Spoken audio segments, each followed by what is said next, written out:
Donald Trump qui en a annoncé une nouvelle dinguerie. Après la mise en place d'une loi disant que chaque nouveau bébé aurait 2000 $ mis sur un compte qui allait suivre l'index américain, il vient de mettre en place un nouveau type de prêt immobilier qui, au lieu d'être de 30 ans maximum, avant tu avais le choix d'avoir 30 ans maximum, là c'est 50 ans maximum, tu peux avoir un prêt immobilier pour 50 ans. Alors sur le papier tu te dis c'est bien, j'ai fait les calculs, au lieu de payer 2100 $ par mois, tu payeras que 1800 $ par mois pour une maison à 500 000 $.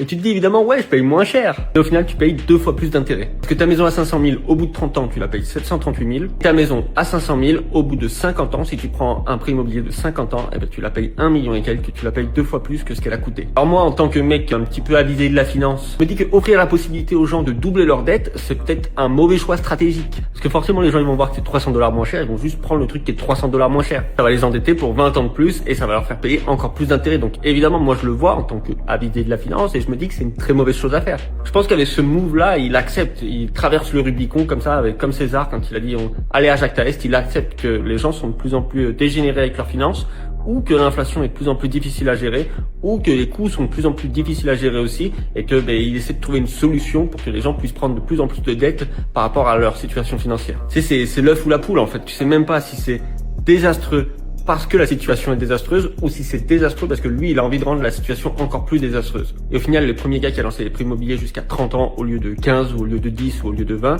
lui aussi, il était tout aussi responsable que Trump qui le met à 50 ans. Si tu avais un prix immobilier de 50 ans, est-ce que tu le prendrais plutôt qu'un prix immobilier de 25 ans? Mets-le moi en commentaire et je te dis abonne-toi poteau.